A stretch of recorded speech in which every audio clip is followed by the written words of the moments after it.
Hey, Glovelies, and welcome back to Glove Actually. I'm Courtney, and this week we are going to talk all about the AL West. That's right, we are right in the middle of our Divisional Roundtable Series. So today we're going to be joined by some very special guests who are going to help me break down everything that we are looking forward to within the 2026 MLB season, which is fast approaching. But if there's anything you want us to talk about here on the podcast, be sure to leave it in the comments and be sure to follow us on Instagram, TikTok, and subscribe to the Glove Actually podcast on YouTube, Spotify, and Amazon and Apple Podcasts, and be sure to turn on post notifications to stay in the loop when we post new episodes every Wednesday. All right, Glovelies. Well, today I am going to be your moderator. Traditionally, we would kick things off with our Pookies of the week. However, today, as I mentioned, we are joined by fan representatives of each of the AL West teams. And first, I would love to give them an opportunity to introduce themselves and which teams they are representing. So let's start with you, Kaylee.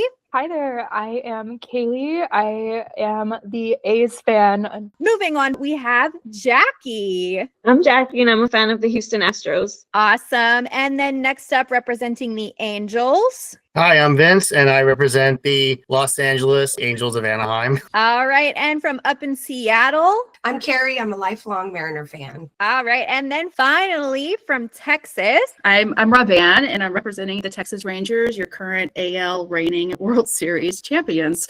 Oh. Okay now. Deflect on us there a little bit. Yeah.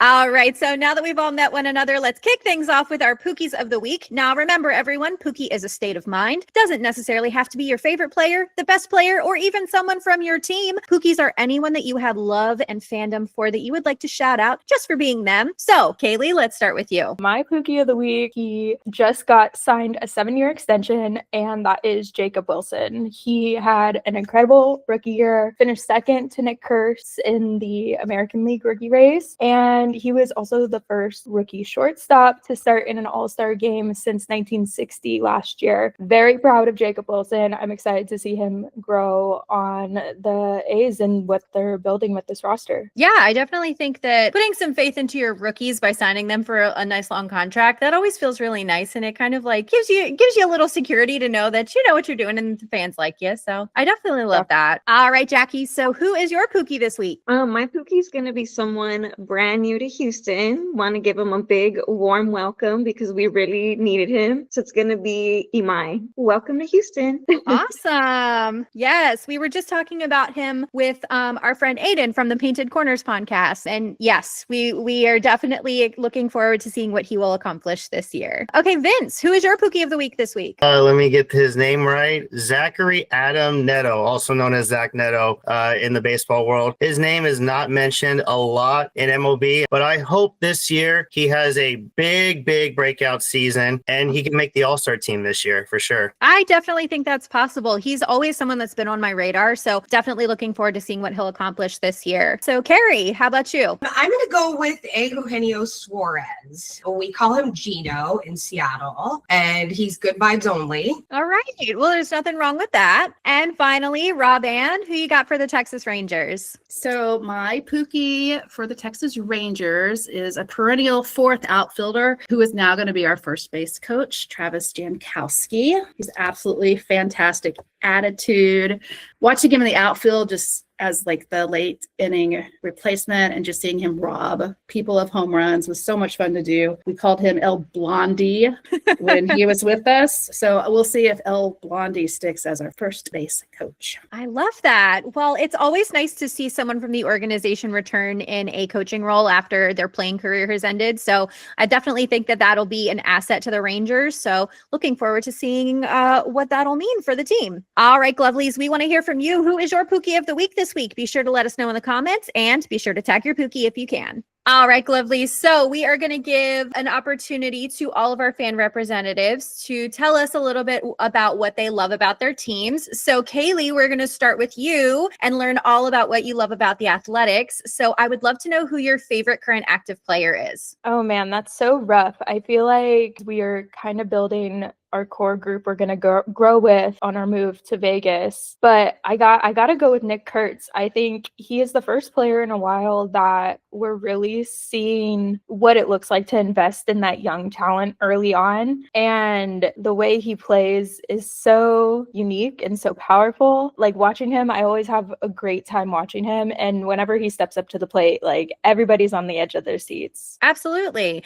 Now, is Nick Kurtz the player that you're most excited about this year, or is there anyone else that you're really looking forward to? I think I got to go with Denzel. Last year, watching him in the outfield, he had some of the most insane catches, and I'm excited to see him really like grow into that a little bit more and give the team a little bit more next year. Yeah, definitely. I'm an Orioles fan, and watching Cedric Mullins make all those like insane robberies was like so cool. Yeah. So I love watching, just guys that are comfy in the outfield that really just kind of know what they're doing. Yeah, and I think we need more players who aren't afraid to take those risk in the outfield, who make those insane plays, whether they are able to catch it or not. Luckily, because of his height and his stature, he's able to make those plays. So it's really fun when you find those players who can do that. Yeah, absolutely. So obviously there's a lot of uncertainty surrounding the A's right now, with them moving to a new city and with them being in the minor league ballpark for these next few seasons. There's been a lot kind of surrounding them, but what do you think is the biggest obstacle facing the A's,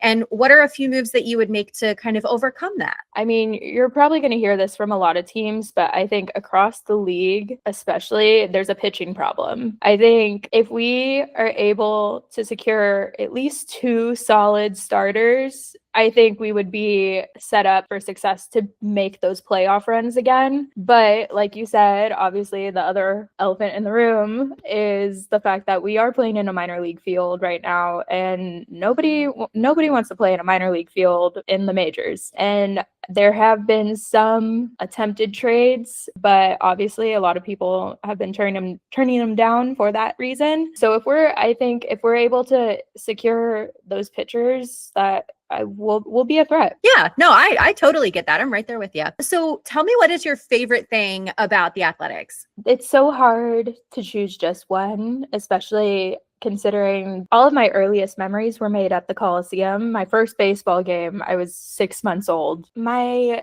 interactions with the players on and off the field, they really do care about the game. One of the players, I think in the final series, they said, yeah, the Coliseum is run down, whatever, but you don't really need a lot to watch baseball. You just need a seat. And I think that's really what makes the A's special, is their grit. I think it's just the Bay Area, they're such a good representation of the Bay and the people. And I think that's what a lot of people don't recognize. It's not that there's not fans, it's that they just don't have that glitz and glam like other teams. But I think at the end of the day, the A's just really focus on the baseball aspect. And I think that's what like makes the team really beautiful. And I love the camaraderie with the players. They make it so fun to watch. The vibes are good on the team. And I think that's like what makes them really enticing to watch. Yeah, absolutely. That's definitely something I love about watching the Orioles. They clearly have a lot of camaraderie in the clubhouse, and it's always nice to see a group of people that gel well together. So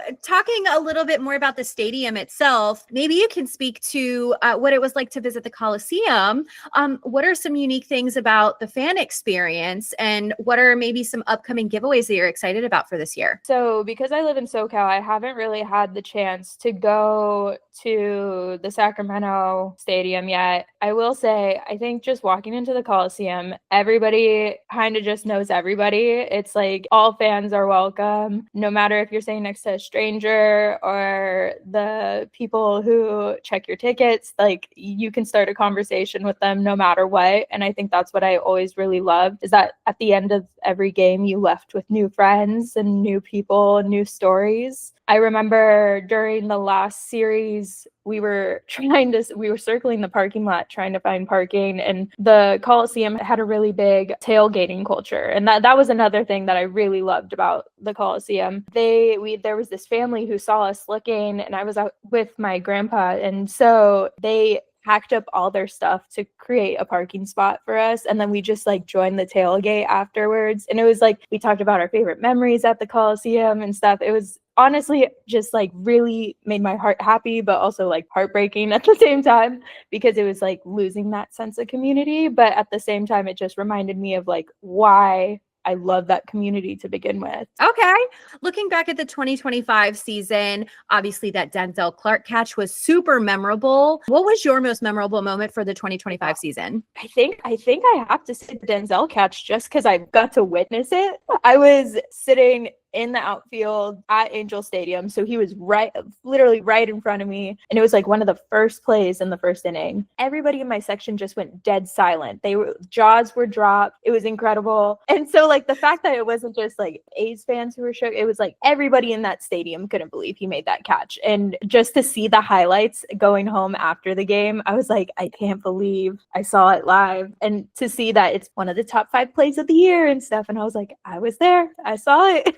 Yes. And obviously you spoke to some of the memories of being at the Coliseum. What is your overall favorite sports memory of the Athletics? I mean, it goes without saying that Dallas Braden's no-hitter on Mother's Day has to be one of the most amazing moments in baseball. For those who don't know, his mother had just passed around that time. And so after his first start, or that was like one of his first starts, and it happened to be on Mother's Day. So emotions were already really high, but I think that moment where he completed it, he finished out the game, it really just showed that like his mom was watching down on him. And it was just a really beautiful moment because everybody was rooting for him in that moment. I'm getting a little choked up just thinking about it.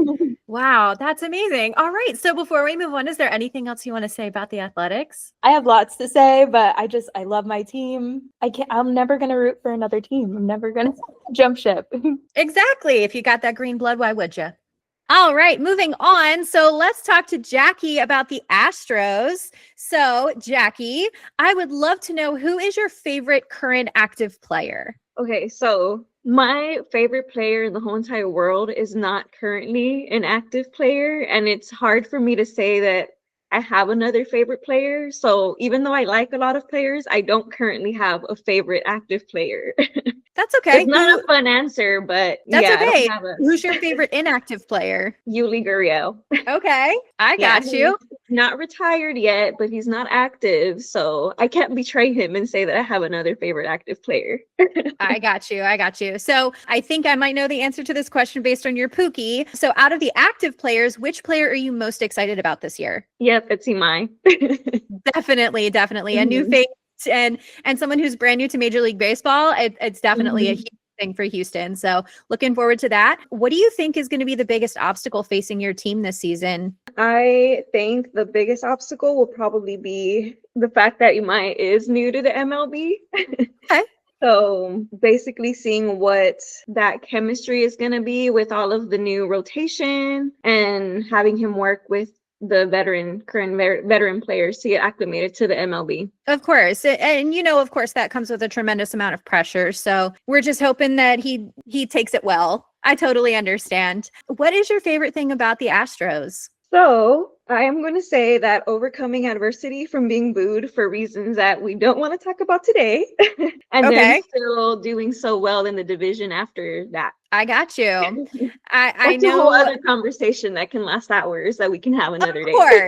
Of course. And so like, I know what you're referring to. So I think that, continuing to have faith in your team and continuing to stand by them is important. So what are some unique things about your stadium's fan experience? Are there any 2026 giveaways that you're really excited about? Yes. It's not unique to us anymore necessarily, but the fact that we have a retractable roof at Dyke Okay. Park, because of our weather, we'll very, very rarely see it open. But also our train that goes off when there's a home run. So Yes. that's fun. Okay. I love that. And then as far as giveaways, the Astros haven't put their promos up yet, but I'm gonna have to say anything Hello Kitty because I'm a big Hello Kitty collector, and I've actually started getting the Hello Kitties from other ballparks as well. Yes. So I actually also try to go to other ballparks for the Hello Kitties because I want Of her in every course. jersey.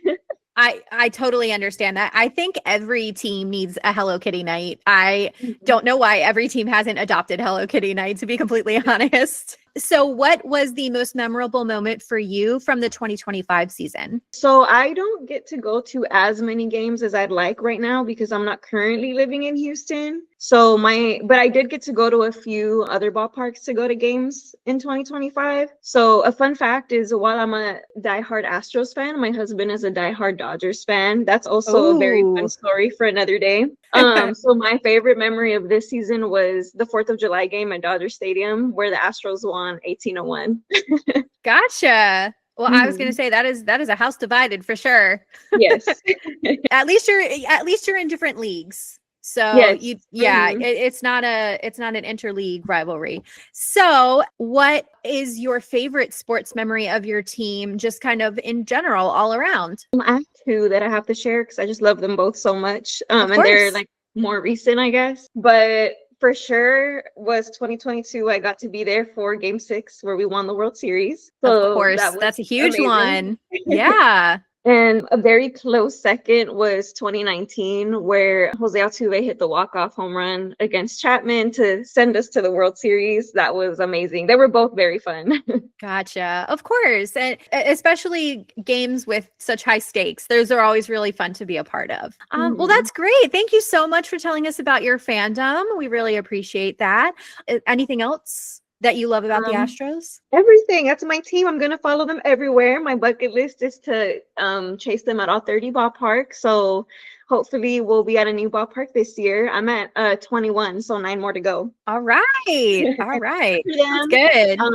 My biggest thing is wearing the bright outfits everywhere I go. So I'll stand out anywhere, any ballpark. Yes, absolutely. All right, Jackie. Well, thank you so much. Thank you. All right, Vince. So let's go ahead and talk about the Angels. If we look at currently, obviously Mike Trout is my favorite active player. He's always been ever since he came into the league. It's just fun to watch. But there is a couple of players that are a close second. I mentioned Zach Neto. He's up there as well. But an underrated kind of a wild card is Noah Shonawell. Reason why is I played first base all my life. I still play first base on whenever I play men's leagues during the weekends. And I just love how Noah Shonawell plays because he's not your power hitting first baseman. And in this generation of baseball, every first baseman is homer or strikeout. This kid is actually, because he has a certain approach, not trying to hit a home run every single time. And that's one of the things I like about him. Absolutely. Absolutely. Yeah. So what I'm excited for this year is that the Angels young core will start to erupt a little bit more. And we have so far, I believe we have our core four with Zach Neto, Logan O'Hoppe, Noah Shonawell. And it's kind of a little bit on the fence, but we never know. Is Christian Moore. There's talks that maybe he got called up too early. I get it. I mean, that's the thing that the Angels do is Perry Manassian has a unorthodox way of bringing players up to the major league level. And sometimes it hurts, sometimes it doesn't. Some guys adjust pretty well. Let the kids play. That's all. That's been the motto for the last few years in the Angels organization. As long as they get their reps in and they grow up to be leaders, we can contend in at least 1 to 2 years. So there's a lot of positivity, even though it's kind of a roller coaster in Anaheim. That's the beauty of baseball. It's 162 games, and you could have the best start, but you can end bad, or you can have a bad start, but end on a high note. So like I said, you never know. It's been a little bit of a roller coaster in Baltimore for the last couple of years. So yeah, we're right there with you. So obviously you seem to acknowledge a few different obstacles that your team might face this season. So what are 1 or 2 moves that you would maybe make to overcome the obstacles? It's mainly pitching. That's been our issue for the last 5 years or so, if not more. I mean, Grayson Rodriguez is a good add-on. I like it because we have him in control for the next 3 seasons. Yes. And on top of that, the only downside is he didn't pitch last year. Every pitcher is different. Some pitchers after Tommy John or any kind of arm injury, they're sluggish. Some of them just go right into it. Justin Verlander is probably the best example of being the guy that after Tommy John just rose up to the occasion. I think our bullpen can get a little bit stronger, but the issue is they had high ERAs. And that was what concerns me. Now there's a lot of talk. Well, you have Mike Maddox as your new pitching coach. So you do have a little bit of hope. I think Grayson Rodriguez can be a solid number 3 starter this season and the next few seasons as well. So for sure, pitching is the biggest obstacle. Second thing is, I think we need to be a team to avoid the long ball and hit for average and bring back old school baseball. Just get on base. That's all I care about right now. You hit a 3-run Small home ball. Yeah, Come you hit a on, 3-run let's home do run. it. You hit a 3-run home run, great. But if you can put, 1 run per inning, that's even better. I'm 100% with you there. Keeping it a little bit more positive, what is your favorite thing about the Angels? Well, the stadium is pretty nice. What I love about it is it's very family oriented, and also it's at a cheap price. You can get $5 tickets at Angel Stadium and just walk around it. And what makes it unique, what I love about it too, is the rocks and fountain out in center field. It gets you pretty hyped a little bit when you see those flames. And then I think the best thing, obviously, is the big A in the parking lot of Angel Stadium. That is a symbol of Anaheim, not just Angel Stadium, but Anaheim. But no, I tell people, look, I love my city and I love my team more than anything. That's fantastic. So you did speak a little bit about unique aspects about your stadium's fan experience. So are there any 2026 giveaways that you're excited about? I would love to get Mike Trout's 400th home run bobblehead. I do have a stack of bobbleheads. They're actually right behind me and a couple signed baseballs. So I have my little Nice. collection up there. Anything Mike Trout related, I would really like, whether it be a jersey, a shirt, or a bobblehead, especially. That's the main one for me. So what was your most memorable moment of the 2025 season for the Angels? Well, Jackie's going to love this, when the Angels swept the Dodgers 6-0. So Of course. we were just big smiles all around. Probably the closest feeling I'll get to a World Series game, unless miracles happen in the next few years and we go back to the Fall Classic. Miracles happen every day. Overall, though, what is your favorite memory of the Angels? With the exception of 2002, I was 7 years old and experienced the World Series and the celebration at Angel Stadium. That was great overall. But the main one actually now that kind of trumps it, in 2022, it was like the first full season after the pandemic. We were all coming back. It was just back to normal. It was a Shohei Ohtani bobblehead night. I got tickets and I said, Dad, you want to go to an Angel game? He said, let's go. It happened to be the game that Reed Detmers threw his no-hitter. And to experience that with my dad, that was just super, super special. And I wish I could relive that day again. I love that. That's so fantastic. Before we move on, is there anything else you want to say about the Angels? I would just say, just have fun. If you think about, hey, just have fun, it turns into winning. And that's something that we had during our golden age in the 2000s. If it just needs to come back around. And with this young group, they love to have fun. I love that. All right. Well, thank you so much, Vince. Moving on up to Seattle. Carrie, how we doing? Fabulous. I love that. So obviously the Mariners had kind of a big season last year. So tell us, who is your favorite current active player? I mean, this is he's everybody's favorite. Cal Raleigh. Of course. Also known as the Big Dumper, whatever. Yes. Yeah. I think my favorite thing from the last 6 months was Melissa learning that every game there is someone who gets dumped on the screen by Big Dumper. That is one of my favorite things that I've ever gotten to to tell her about. It's crazy because a lot of people got to know Big Dumper because of his, lovely backside.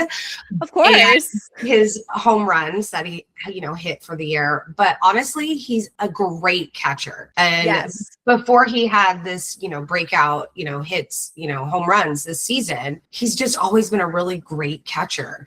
Once we knew he was doing so well and he was chasing these records, he was playing every game. So it was a really fun season. Of course. So is it Cal Raleigh or is there another player that you're most excited to see this year? Who I'm most excited to see is Naylor. We just signed him. Yes. Okay. I was really skeptical. Seattle is good vibes. We are happy. We're actually some of the greatest fans too, because we don't talk smack as much. Well, unless the Astros come into town. But I'm actually excited about Naylor now. We needed a bad guy on the team. Not to say he's a bad guy. I'm saying he was a little tough and a little rough. And it was really fun to let him warm up to us. Yeah, he's so good at stealing bases and stuff. He's so fun. Of course. Yeah. So out of any obstacles that you think are facing the Mariners for this season, what do you think is the biggest obstacle? Well, I mean, everybody's going to say pitching depth, but like, it's not fair to say that. We do have some great pitching in Seattle, obviously. So I'm going to say, I'm going to, tack onto what Vince said, is just playing the small ball, getting on base. We cannot depend on good vibes and home runs. We have to get on base. Of course. Yeah, So- for sure. Are there any moves that you still would like to see the Mariners make in the offseason? Well, I don't know if they're going to do it, but I love Eugenio Suarez. And he just adds the positivity to the team. I just, I like to have, like Vince said, let's just have a good time. We need some fun times. Yeah. I definitely agree with that. What is your favorite thing about the Mariners? I'm going to say the city. Like, everybody is really devoted to the Mariners. And I don't know if it's just because, we have the Seahawks, of course, and we can talk about that, but that will be another podcast. But the city is really devoted to the Mariners and the stadium and all the community behind it. I love that. So speaking more about your stadium's fan experience, what are some unique things about the Mariners stadium experience, aside from the fact that you can get dumped by Big Dumper?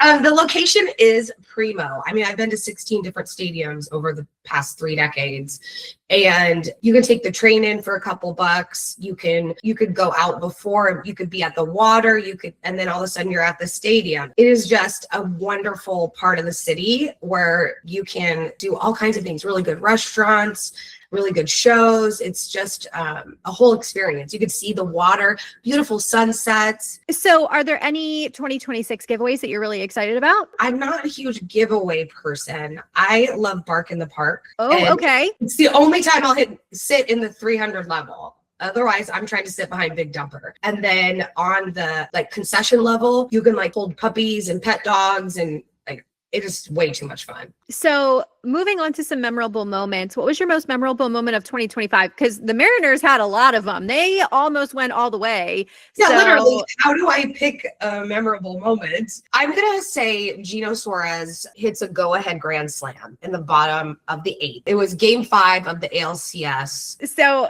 all-time favorite sports memory of the Mariners? This is crazy. It's actually not a Mariners game. So I'm going to paint this picture for you. 2007, okay? We did not buy tickets online. We did not have apps that told us who was pitching. We didn't have anything. And I flew to Baltimore. I saw an Orioles game. I saw a Nationals game. And then I drove the next day, a couple days later, and we drove to Philadelphia and saw a Phillies game. And we had these great tickets. We picked them up at will call, because either they were mailed to you or you picked them up a will call. We're sitting 8 rows up from first base, and we find out who's pitching. Randy Johnson pitching for the Diamondbacks, and Jamie Moyer pitching for the Phillies. Both had just left the Mariners. I was like, the fastest Mariner pitcher against the slowest Mariner pitcher. And combined, they were both in their 40s at the time. I was like, what did we just walk into? We just hit the jackpot. It was great. It was awesome. It's one of my favorite memories. That is fantastic. All right. Well, thank you so much. Is there anything you want to say? Anything else you want to say about the Mariners before we move on? Gosh, I'm not sure we could repeat last year, but it sure was a fun year in baseball. And I know the hype is going to be high in the beginning. As much as it was heartbreaking at the end, we're just, really excited. I'm just really excited to just go to a baseball game again. I think we are all a little baseball starved, so we're right there with you. Well, thank you so much, Carrie. All right, Robin, are you ready? Let's talk about the Rangers. Let's talk about the Rangers. So who out of the active players is your current favorite? I adore Wyatt Langford. He is, he just finished his 2nd full season, rookie of the month once during his rookie year. He is so much fun to watch. Just kind of there was a play this past year where he is leaping and makes it to first base, and it's just like he's a pirouette from ballet kind of thing. It's fun, and he's young. He's got the young thing. This is a game, and it's still fun and so much fun to watch. Definitely Wyatt Langford. Now, is Wyatt Langford the player that you're most excited about watching this year, or is there anyone else that's really on your radar? Well, that is Nathan Eovaldi. one of our pitchers. Okay. So he was having such a fantastic season last year, and then it was cut short due to injury. I mean, when he went out, he had like a 1.75 ERA in 130 innings, and then he was injured, and that was that. So I'm really excited and curious to see how he comes back. So you just mentioned he had an injury last year, and the pitching rotation isn't as strong as you think it could be. Is that the biggest obstacle you think the Rangers are facing? Are there any other big moves that you would make to kind of overcome any other obstacles? I feel like one of the biggest moves we made was just to make sure we had those three. We weren't at risk of losing them, but still. It's always nice to have the insurance. You're just like, okay, well, at least we have these guys. We need a closer. We need a consistent closer because we don't have one. Aside from the obstacles that your team is facing, what are some unique things about your stadium's fan experience? So this is interesting for me because while I am from Texas, I actually live in Alaska. So I consider myself a dual citizen between Texas and Alaska. So definitely the Rangers are my team. The old Arlington Stadium where they first started playing had these metal seats that were... So the thing about my Rangers experience is twofold. Number one, my sister lives there in Fort Worth. Holly, hello. And she and I are always talking back and forth during the game and having a good time with that, like a shared experience. But then what makes my experience even more cool to me, one of my favorite things growing up was sitting in the backyard and listening to the radio call. And so now that's what I'm doing, but all the way up here in Alaska. And so, I mean, that is probably one of my favorite things about being a Rangers fan right now. You know, that we've got like Hall of Famer Eric Nadale on the call. I mean, he's been on the call like my whole entire life. So it's like tapping back into my childhood there. His sidekick is Matt Hicks, and then there's Jared Sandler, who also does our TV stuff sometimes. And they're just a fabulous team, and it makes me feel like even though I'm not physically with the Rangers, I am completely with the Rangers. It does really go to show that a good broadcast team makes the experience, and it makes it feel like such a tight-knit family. So I'm right there with you. And then like the stadium itself, I've been to 2 games at Globe Life. So what I like about Globe Life is that it has these nods to the ballpark at Arlington across the street. But definitely a better situation than going over because, you know, the ballpark was open air. So going and having it at like 76 degrees or something like that for sure. Yeah, I gotcha. From the 2025 season, what was your most memorable moment? For Rangers, I went to a ball game.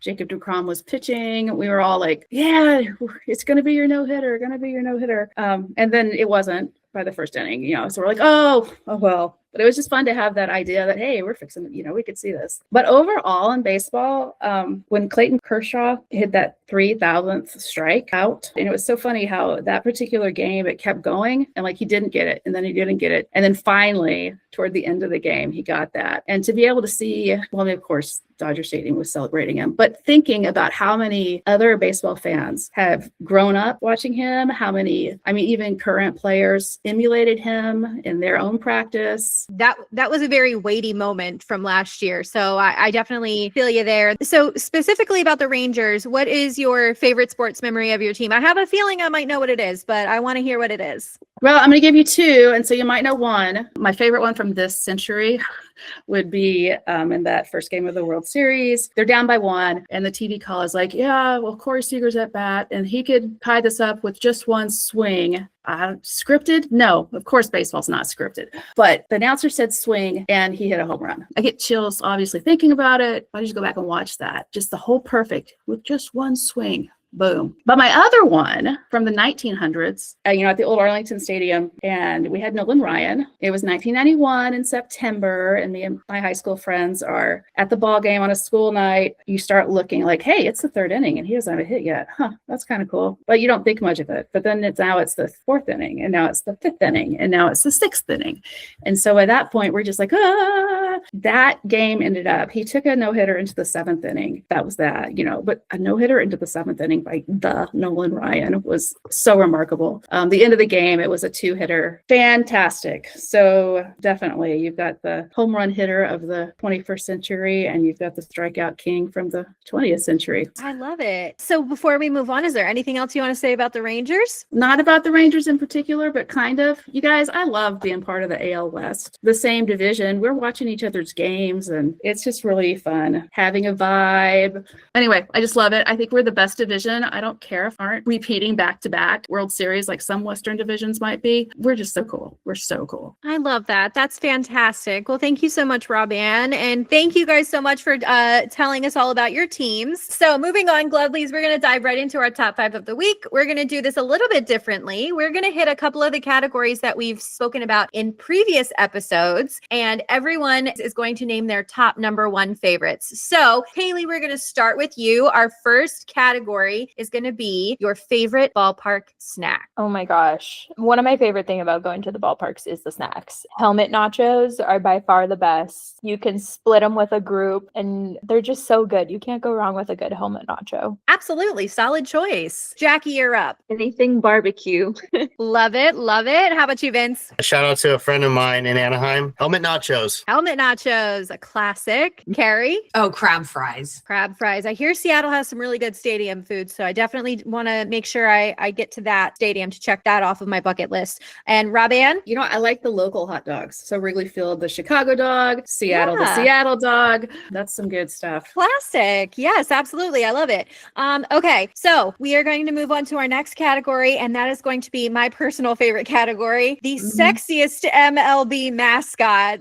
Now, if you listen to this episode, you know it got a little weird, but that's how we like it here on Glove, actually. So, Kaylee, we're going to start with you. Who do you think is the sexiest MLB mascot? I have a love-hate relationship with the team, but I gotta go with Paws from the Detroit Tigers. Okay, that's a good choice. So, Jackie, what you got? I'm going to say Mrs. Met, and I love that just today on Instagram, she posted how she's a girl's girl. Yes, Mrs. Matt. We love Mrs. Matt. How about you, Vince? Oh, this is so cringe. I would have to say the Rangers mascot because I'm part cowboy. So who else loves horses, right? I love that. All right, Carrie, what you got? Okay, come on. The Mariner Moose. He is tall. He is handsome. He is in shape. He's positive. He's well groomed. But I did take a look at all the others and make sure. And I'm going to go with the Philly Fanatic because dad bod and looks like a good kisser. Okay. Fantastic. I love it. Rob-Ann, what you got? You know, I made a whole case for the Rangers as being the sexiest one. Also, the reigning World Series mascot, since that other team doesn't have a mascot. But since Vince has already mentioned him, Slugger with the Kansas City Royals with his crown, and he's a lion. And Melissa likes Zabs. But yeah, that was runner-up in a weird kind of way would be Dinger in Colorado. Just with So this idea cute. that science is sexy, you know, Of because the whole course. paleontology thing, his whole origin I love story. it. I got you. All right. And then moving on, we're going to talk all about our favorite Silly Goose players. So, Kaylee, who is your favorite MLB Silly Goose? Well, I'm going to bring him up a little later, but I have to go with Tristan Casas from the Red Sox. I absolutely love his personality. I love that. That's a great choice. Jackie, who you got? I'm rolling my eyes while I say this, and player is silly in an inappropriate way, but I'm just going to have to say Kike. Kike I is knew a it. very popular choice for this specific category. You stole mine. Stole mine. It's okay if you guys have the same one. It's totally fine.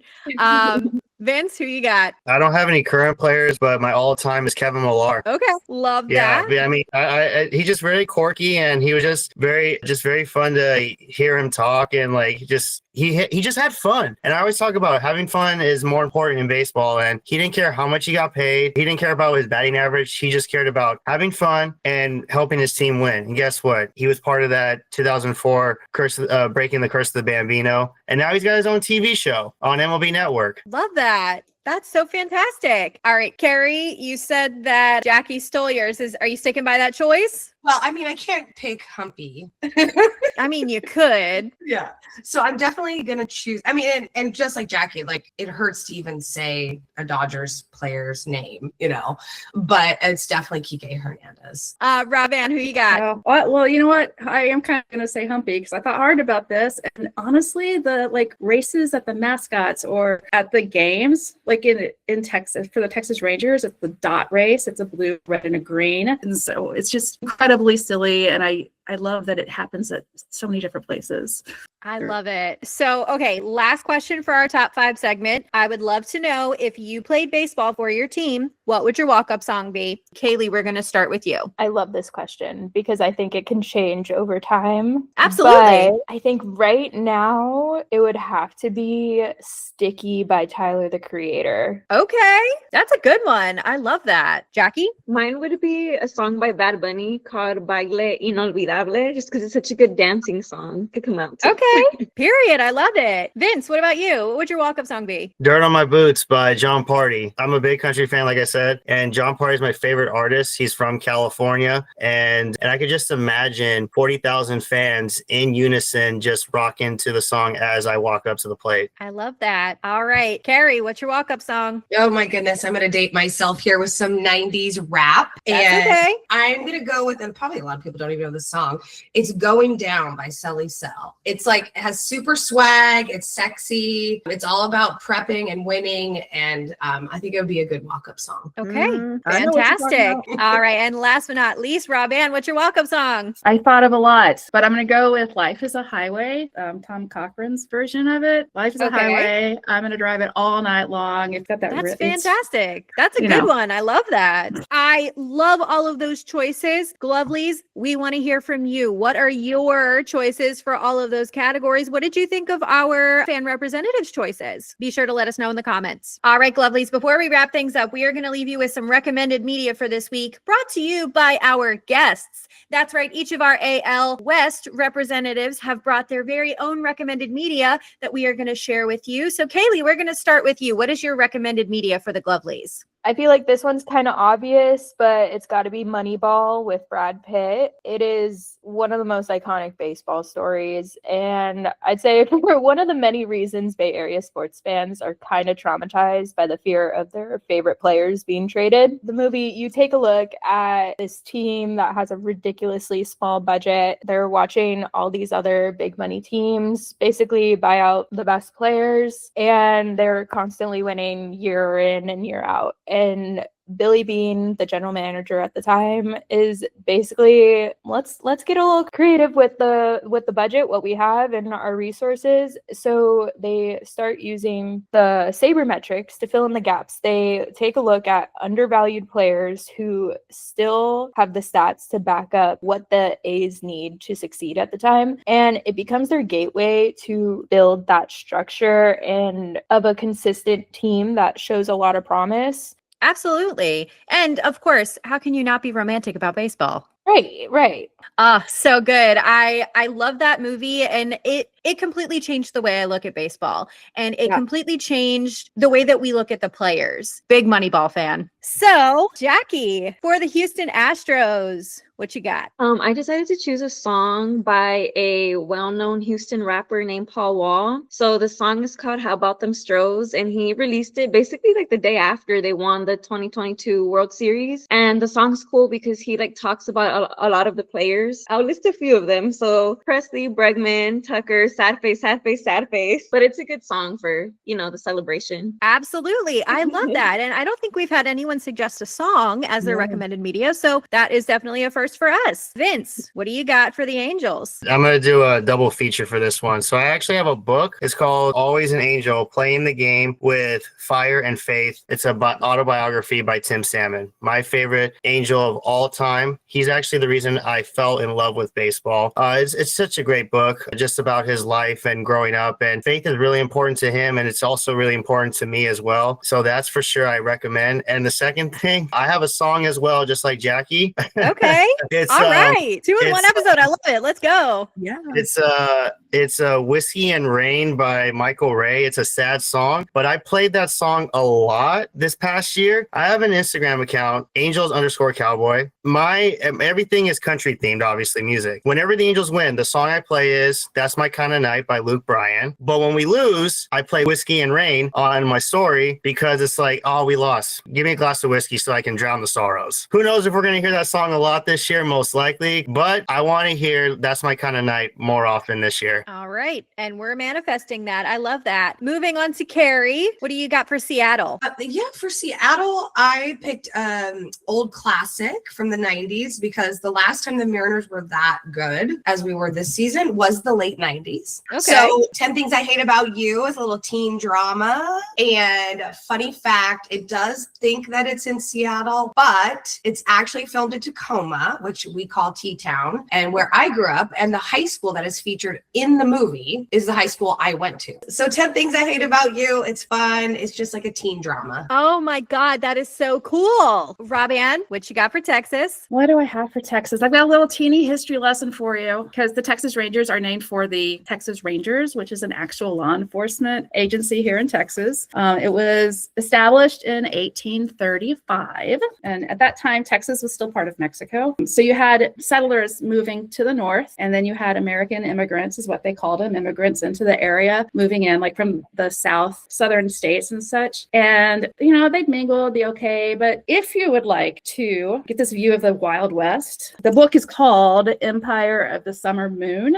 by S.C. Gwynn. You talk about like I know you guys do like a chili pepper rating, and I'd give it like a 4, not because it's all hot, more like it's like, oh my gosh, this is stuff that actually happened, and I'm absolutely terrified for these people who lived 150 years ago. Okay, stakes are high. I like it. That's right. So that's, the Rangers came out of that. And if you're not a nonfiction person, you can always default back to Lonesome Dove. All right. Well, those are all fabulous recommendations. I love how you guys related those back to your teams, and those are all awesome. I love it. All right, Glovelies, that's going to do it for this episode of Glove Actually. Once again, I would love to thank our fabulous panel of AL West fans for joining us, and thank you so much for listening. Before we wrap up, I am going to ask our fan representatives, where can our Glovelies find you if they want to follow more of your content? Kaylee, we'll start with you. For baseball, I'm big on Threads, but obviously they're connected through Instagram. So at Kaylee Tompkins. Actually, I think TikTok is at Hale Tompkins. That's my nickname. But those are where I'm most active. Wonderful. Jackie?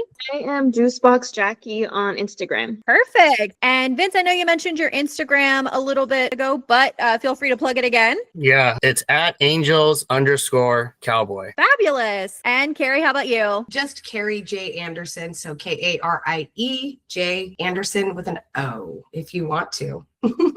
Fabulous. And how about you, Rob-Ann? Any socials you want to plug? You can, if you would like to see like pictures of Alaska and celebrations of the Texas Rangers and a little bit about special education, as that's the field I'm in, you can look up Nenanars 2, Nenanars